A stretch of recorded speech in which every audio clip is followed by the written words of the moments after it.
Hello, I'm Shawn Kent Hayashi. In this video, you'll learn what continuous learning is and why it's an important competency if you want to become a star performer, grow to the next level, or become a more inspiring leader. I'm an executive coach and a high-performing teams consultant. I work with organizations of all sizes, from small, family-owned businesses and entrepreneurial startups to industry-leading organizations. I help leaders and teams become high-performing together. My team has identified 25 competencies needed to lead collaborative, innovative, and resilient teams. Let's dive in.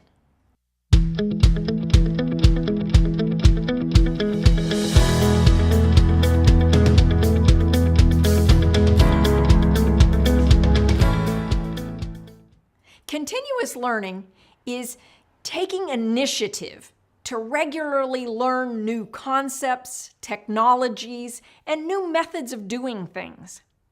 I'd like to introduce you to 4 stages of learning. The first one is when we are unconsciously incompetent.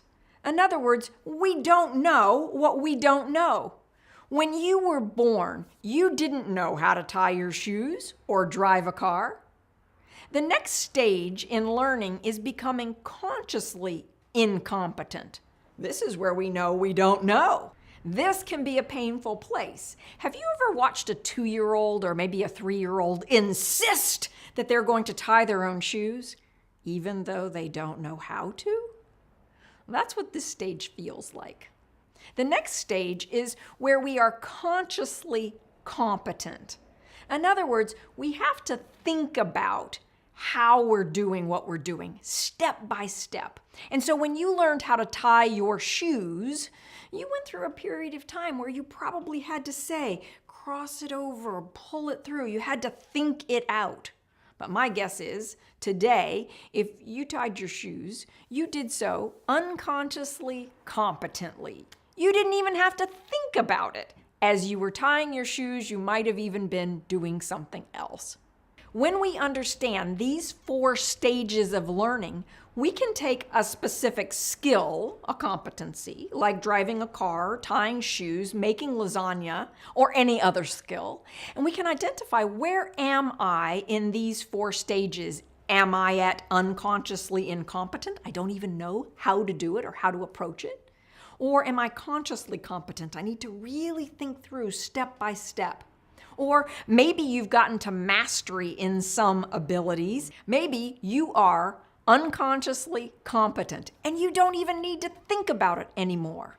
People who are well developed in the competency of continuous learning regularly demonstrate curiosity and enthusiasm for learning, identifying new skills they'd like to take on. They take initiative in acquiring and mastering new skills and the knowledge required for them to be successful in their position, their industry, the company that they work in. People who are really great at continuous learning stay aware of current trends, new information. They read, they seek out information, they're willing to do research. They're actively interested in new technologies or process and methods to be more effective. They welcome, they seek new assignments that require new skills and knowledge. They extend effort and time focused on learning, and they genuinely enjoy learning. Identifying opportunities to gain new knowledge and share it with others is another way that this competency can show up. And they may be considered a knowledgeable resource by other people because they're willing to mentor and share what they know. They enjoy new resources and methods for learning. Learning requires taking time for self-reflection.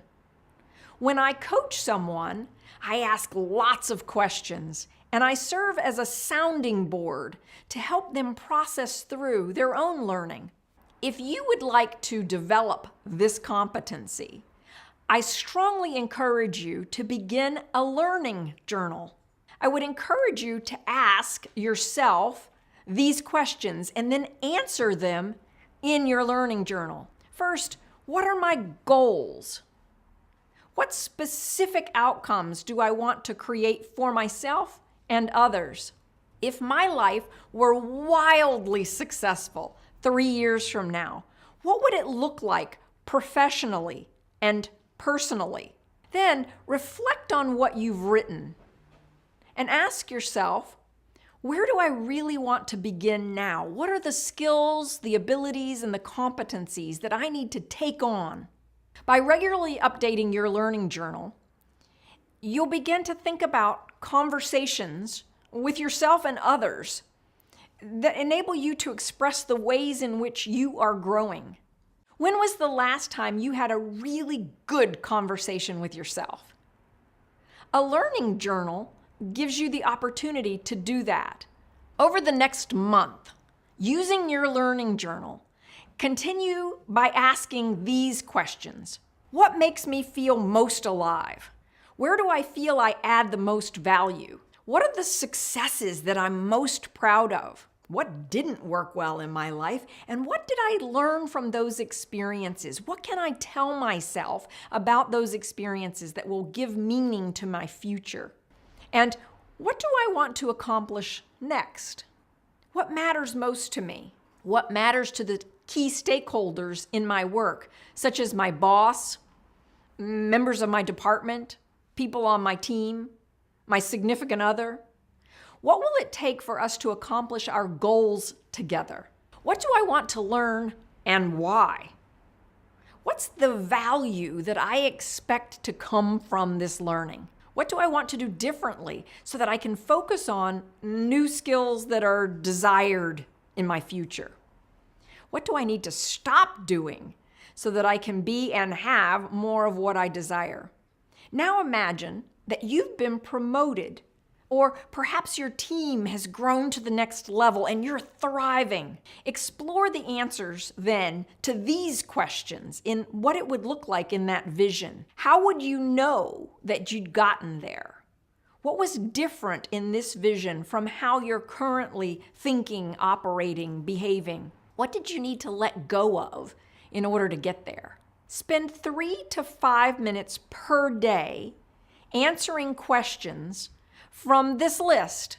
You may want to return to a question several times to let your answer keep bubbling up. I asked myself the question, what do I love to do?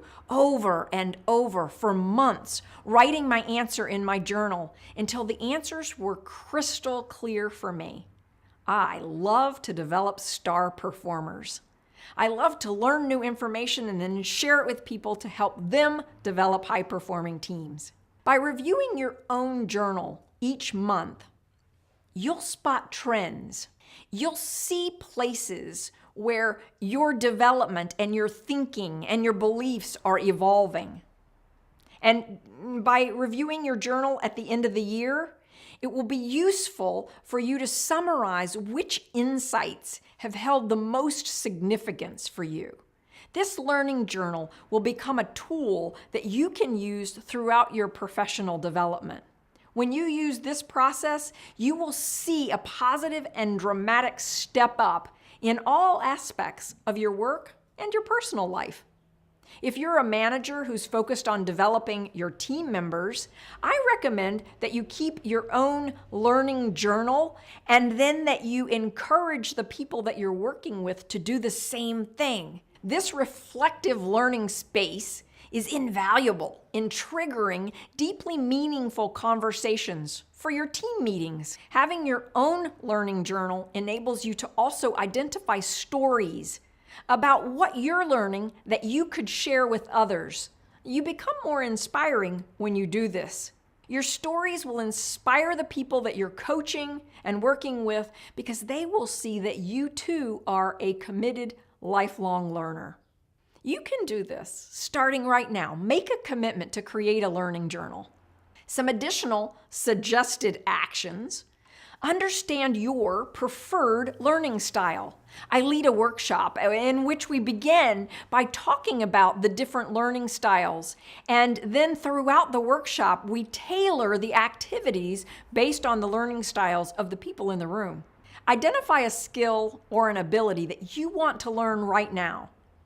Or consider taking our online assessment to identify which skills you're already well developed in and which ones you're least developed in. Create a plan to begin learning a very specific skill or ability. And every 30 to 60 days, identify a new skill that you want to take on. Identify a learning partner. It could be a coach, a buddy, a mentor, someone with whom you have a common goal to learn the same skill. Keep a journal together and track your progress. Talk about what you're doing. Encourage each other. Cheerlead for each other. If you would like guidance, direction, or accountability in learning new skills for yourself or your whole team, I'd be delighted to talk with you. If you enjoyed this video, please give it a like and subscribe to our channel. To learn more about the Professional Development Group, check out our website at theprofessionaldevelopmentgroup.com. Thanks for joining me today, and I'll see you next time.